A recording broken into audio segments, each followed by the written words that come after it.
আসসালামু আলাইকুম সবাইকে। সবাই কেমন আছো? আশা করি সবাই ভালো আছো এই রমজানে। আজকে আমি আমার মিনি কিচেনে রান্না করেছি বোয়াল মাছ আর হচ্ছে বেগুন ভাজা। তোমরা কেউ হেসো না, এটা বোয়াল মাছ না পাবদা মাছ। আমার মিনি কিচেনের জন্য অনেক বড় মাছ এটা, তাই এটাকে আমি বোয়াল মাছ বলে সম্বোধন করেছি।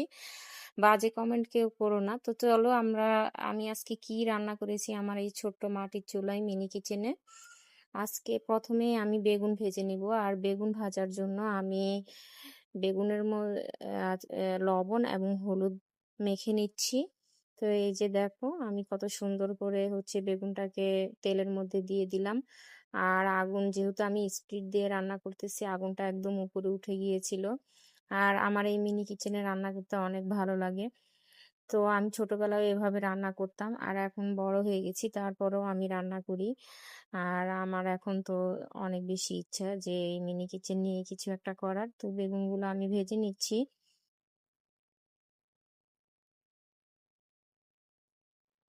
ছোট চুলায় রান্না করা কিন্তু অনেকই সমস্যা, কারণ এদিক দিয়ে ধরলে ওদিক দিয়ে পড়ে যায়। বেগুন ভাজিগুলো অনেক বেশি সুন্দর হয়েছে।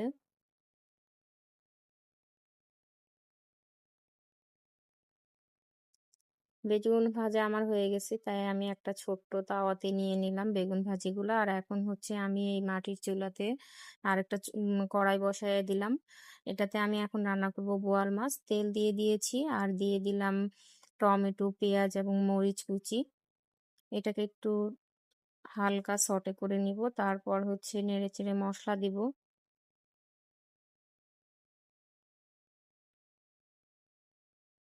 এখানে দিয়ে দিলাম রসুন বাটা। আর এখন দিয়ে দিচ্ছি জিরা, হলুদ, লবণ এবং মরিচের গুঁড়া। এই মসলাগুলো ভালো করে এখন তেলের মধ্যে কষায় নিব। একটুখানি পানি দিয়ে দিব মসলাটা যাতে ভালো করে কষায় নিতে পারি।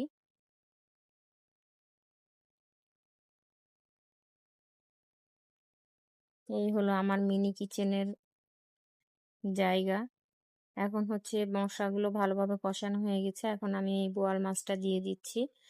পানির সাথে এখন এই মাছটা ভালোভাবে কষিয়ে নিব।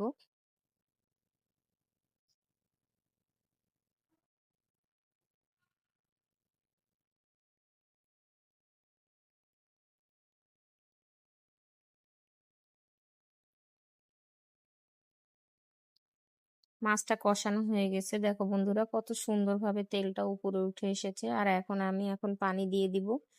পানি দিয়ে ভালোভাবে এখন রান্না করে নিব। আর আমার এই ছোট্ট মাটির একটা কলস, এই কলসে করে আমি পানি খাই, আবার হচ্ছে রান্নার কাজেও ব্যবহার করি পানি। এখন ঢাকনা দিয়ে দিলাম। মাছটা আমার প্রায় রান্না শেষ হয়ে গেছে।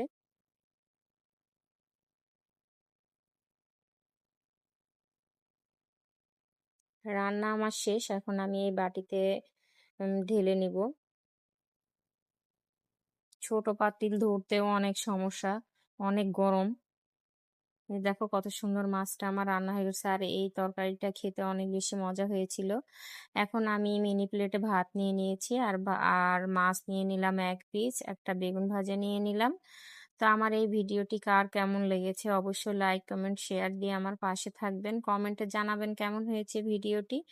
আর অবশ্যই নতুন নতুন ভিডিও পেতে আমার চ্যানেলটিকে সাবস্ক্রাইব করে দিবেন। আপনারা আমার পাশে থাকলে আমি সামনের দিকে এগিয়ে যেতে পারবো। আজকে এই পর্যন্তই। আল্লাহ হাফেজ। সবাই সুস্থ থাকবেন, ভালো থাকবেন।